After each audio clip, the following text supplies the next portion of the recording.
Welcome back, everybody. We are here again with the Dingalogues, continue this wonderful conversation. And the next place I want to go is I want to talk to Parker. I had Parker played, Rayshawn played Parker, and Parker is the trans male, right? Yes. So I need to know, as a non-trans male, like how were you able to get into this character? Heterosexual male playing a heterosexual female transitioning into a gay man. Yes. Hetero man playing a bio female transitioning into a gay man. Unpack that. That's a lot going on. Yeah, it's a lot going on. How did you dive into that? Well, first things first, I didn't know too much about the transgender community. The only thing I knew from the transgender community was from a TV show I watched called Degrassi. Yes, I still watch Degrassi. There was a kid that was on there. Don't judge me. Don't judge me. There was a character that was on there named Adam. And Adam was a female to male transgender, so that's how I knew of the terminology and I knew of the topic of female to male transgender. So when I was approached with the character and I met with the cast, my first initial impulse was just to research the topic of the transgender community. What I learned from the fellas was they're much more secluded than the whole.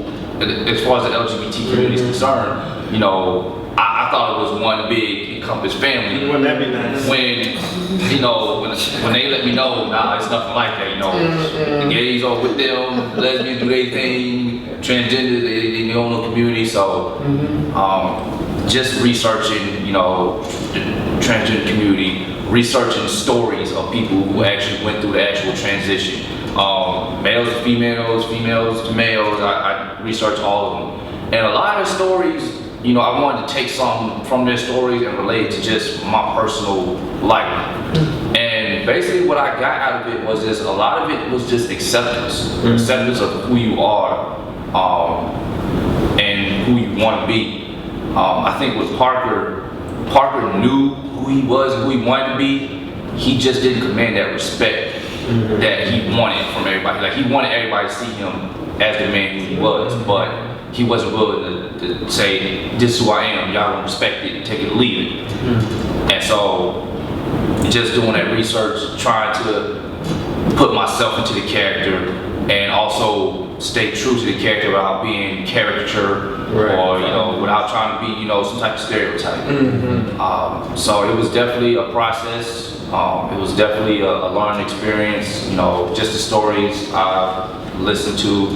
So I think that's the beautiful thing, I think, as a black straight man coming into this, and especially playing the character that you did. A lot of black straight men won't do it at all. I mean, they won't play a black gay man, let alone a trans man. So to some of what would you say to the black straight men out there that just can't understand what this gay thing is about, what this trans thing is about, and being that you were able to fall into that character and just relate to your own life and just, hey, I have something about me that I was ashamed of as well, that I want acceptance of. So what's a message that you can kind of send out there today? What I have to say, man, as far as the message, you don't necessarily have to accept what's going on, but just know that this community is here. They're here, they're not going anywhere. It's part of everyday life. Just be willing to respect people's differences, wishes, and opinions on how they want to live their life, how they want to be. It's not a matter of like, dislike, hate, or love it. You don't have to agree with it. Just accept it. Know that it's here. And as an actor, I had to put aside my personal feelings and my personal comfort to bring out the work of this production, because at the end of the day, I'm an artist, that's what I do.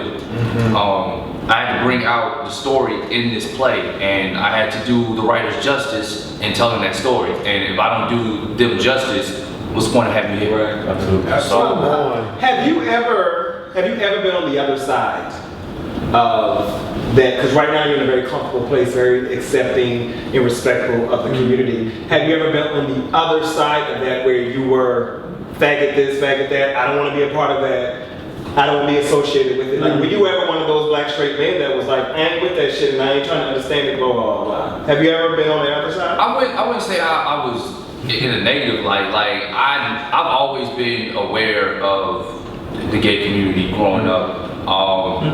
My first job that I ever had working at Wendy's, pretty much about 75–80% of the staff there was either gay men, it was a couple gay men, and it was the rest were lesbians. At the end of the day, this is how I look at the world.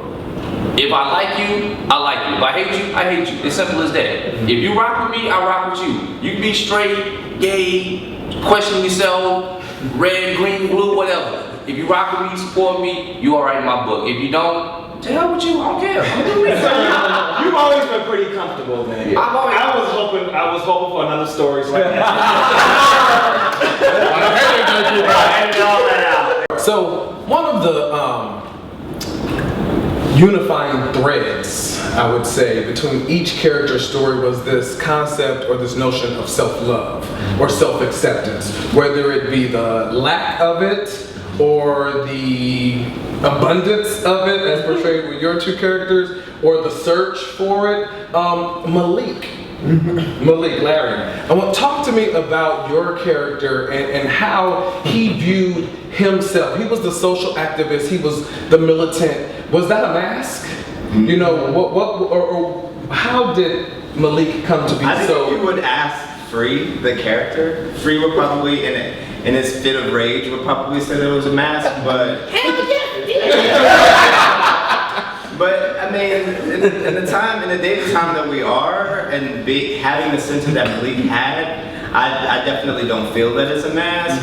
I feel that it's a center, and just like every character led with their center, what's important to them, whether it being your authentic self, or being gender fluid, being right in God's eyes. And Malik's thing was just about being and promoting his black self. He wasn't in a closet. He was a self-accepting gay man, but to him, especially as it relates to me too, like right now, where we are, where black men are under attack, it is it's important for me to never allow myself to take off my black hat, to never allow myself to forget that my dad was a Black Panther, that that black and brown bodies are under attack. So Malik just led with that part of himself. Malik was very affirmed in his sexuality. He was very affirmed in his community, but he felt the extra need to promote blackness and to wake people up. So maybe Malik was more bought into his own voice than a lot of the other characters, but for a good reason. So let me ask you this, as it relates, because Malik loved himself. Yes. But did Malik love and accept the other images, the other slices of the gay life, like Free? Because there was an amazing confrontation where It's amazing. It was. Well, because I think it was amazing because I think it represents what goes on so often in our community with butch queens or people who skew more to the film side, and people who skew more to the masculine or trade side, if you will. So there was this confrontation where you verbally assaulted him for his version of self-love. Well, so talk to us about that. So my issue with Free, the character, was that Free, well, actually, if you looked at the play, Free had an issue with the fact that Malik was so black. He felt like Malik prioritized his blackness over his gayness, and that was their conversation. Right. So it wasn't that Malik was like, oh, you need to be like this. Malik was just more so like, you're uncomfortable. You don't like this piece because it's too black for you. And that was their point of contention. Like, you know, not, oh, you're too gay. Because one of the first lines is, if my dick could talk, it would say something black and then it would say something gay. So it wasn't that. I think that actually is what Malik liked about Free, because it's something that he didn't necessarily embody within himself. Maybe because he didn't feel the need to, maybe because it just wasn't who he was authentically. But the point of contention between Free and Malik comes because Free's always there. And every time you see Malik, you see Free. But then that point of unintentional disregard. Exactly. So it's like maybe a slight point of unintentional disregard for like the part of the contention that happened. The pivotal point was when Free says, "Not once have you come to see me dance." Exactly. And in all of the efforts that Malik is doing to try to change not just the black community but the gay community and then the world at large, he had unintentionally turned a blind eye to another passion that, you know, he was kind of like, well, DeVoe, that ain't nothing, you know. And so, you know, this is a version of that. So like, I love the relationship between them. Oh my God. So because you don't see it very often, and so I love that relationship. But what I did, I love it. And what I got, how do you? Because Free had some issues with Black Lives Matter, right? And a lot of black gay people have issues with Black Lives Matter because they don't necessarily feel that Black Lives Matter includes black gay people. Right. Even so, how do you feel about that? And do you think there's some truth to that? I definitely feel like there's truth to the fact that when a black gay person is killed or a black queer person is killed every day, you know, black trans people have like a 1 in 12 chance of being murdered, whereas the average black man, even today, only runs like a 1 in 1,000, 1 in 10,000 chance of actually being murdered.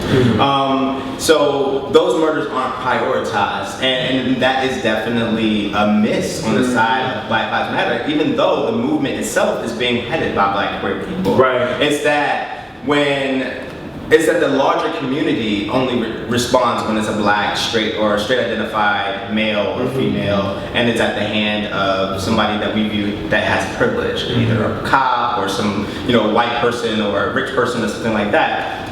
So I think that is a miss, but as it relates to the character, as it relates to the movement even, because it's being headed by queer people. I mean, the leaders in Black Lives Matter are queer. They're mostly queer. Right. I don't feel like that's the intention as it relates to them. I think that the community responds the way it does because of its own body.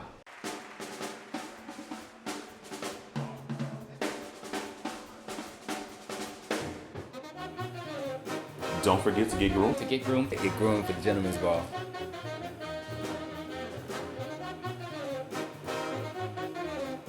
But whatever you do, get groomed for the Gentlemen's Ball. How you doing?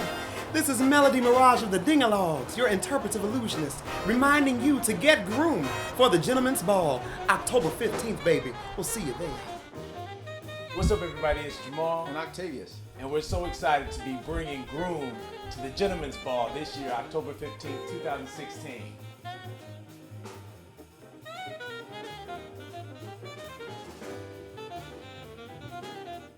What's up, everybody? It's Juan Gee here, co-founders of the Gentlemen's Foundation, inviting you out to the 5th Annual Gentlemen's Ball, Harlem Renaissance. That's right. On October 15th, we celebrate the true gentleman at the Atlanta Marriott Marquis. Visit www.thegentleman'sfoundation.org to get your tickets today. See you there. Rick, you look like you were eager to interject. Yes.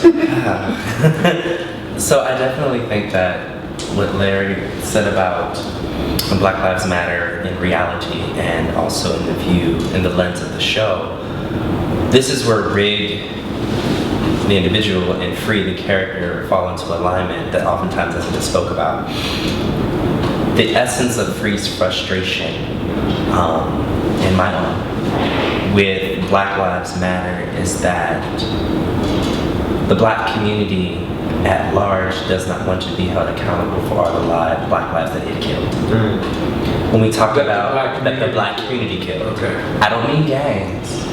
Oftentimes, we skip the fact that in ecumenical communities of faith in churches, that's the first spiritual death that we interact with. When we discover that we're gay and we're told God doesn't love you, Right. you're gonna burn in hell. When you have families that disown children, when you look at the numbers and the statistics of LGBTQIAAPASF, got them. The amount of them that are LGBT, that are youth, homeless youth that said I'm gay and they got ejected from their support systems, that got disowned from, families that basically got thrown to the wolves of life to maneuver and have to survive. Black community doesn't want to talk about that. We don't want to talk about, mothers who, when they hug their gay children, it feels empty, and what that type of impact that has on them, and how it manifests with risk-taking and love-seeking and all of these trauma experiences that don't get acknowledged. And right now, Free and Rig, because I'm speaking as both of them, I'll separate them in a couple of seconds. That became the bane of his content towards Malik. It's like 6 months in this friendship, you've never once come to see me dance, and you repeat the same stuff over again about this black-white dichotomy, but never once you acknowledge the fact that I was bullied by black boys. My first introduction to hate was from black faces. Separating our Rig out, we don't talk about the fact that if parents, which sort of pulls a little bit from Melody's character, if parents, since we believe in the ideology that everything starts at home, would simply love that child for being a child. Right. If they did that, we would not have some of the rates in HIV. We would not have some of the rates in suicide. Right. We would not have some of the adults who are functioning but depressed, functioning yet coping, because they have not been able to reconcile the trauma that came from a place of faith where they went to get healed but got further hurt, and then the fact that they don't have any peace within the safety of their families. And so oftentimes the last piece, which is more free, one of his lines, the reason why so many of us are drawn to white, and by us I mean femme, black, gay men, it's not because we think white is better or right. It's just, it's easier to quote the line, living a life as if a shade of celebrated gray. Because I feel safer around white gay men than I do around these black gay men that only want me for my body, but then if I'm too gay that I get them clocked, then they're gonna throw the stones like the next big hit. Right. Like all of that has informed Free's character, and all of that has come from my personal experience. The fact that I went to college and the type of school that I went to. The fact that I pronounce every letter in the word makes me sound white. The fact that the way that I carry myself, people look at it as this white influenced and informed lens, when in actuality it was just me being authentically me. But it wasn't the type of blackness that people wanted. So, have you ever been insecure about that? Because right now it seems like you're very confident in yourself. Have you ever been insecure that you were shunned? And how did that show up for you? So, to answer the first part question, hell yes, I was insecure about that. I mean, for me, I did not learn strength from black men. I was raised in a family of about 6 generations still currently alive. 74 people, of that 74, only about 18 are male. Oh, wow. And so, I think that's a lot of our experiences too. I learned how to change a tire from Auntie. I learned how to play sports from my mother. I learned how to cut grass. I learned all these examples of strength from women. And so I became really insecure when I was around other black men. I always felt like I was completely different, and it showed up in every aspect of my life. I hated Superman. I liked Wonder Woman. I did not see it for Wolverine. I saw it for Storm. I didn't, even in video games as a kid, I was always the guy in the fighting game that chose the girl and whooped some ass. And so, And so as an adult, I'm happy that I'm actually honored that you consider that there's a level of confidence, because only recently did I start the process of letting go of that insecurity and that shame. Because there was a time when I was very bitter. There was a time where everything I saw as a declaration of war, and I was going to get you before you got me. But I had to start looking at my experience individually and intimately as a unique experience. And even in those experiences of that pain and triumph, because there were times where it felt great, I had to sort of allow it to settle. Yeah. And so not everybody now, I see as an enemy. I had to learn that. Yeah. Free had to learn that. That's the whole reason why their relationship between Free and Malik blossomed. Because it was like, you, and he says this, when I see you, you trigger an echo of hate. But I had to go past that trigger and see the person as, you know what, you're my brother. And even though I have this point in my life, this point, because points can last years or they can last moments. Even though I have this point of trauma and contention, I'm choosing to look beyond that and see the beautiful connection that can occur, which is why the validity and the authenticity of our relationship shows up as it does in the story.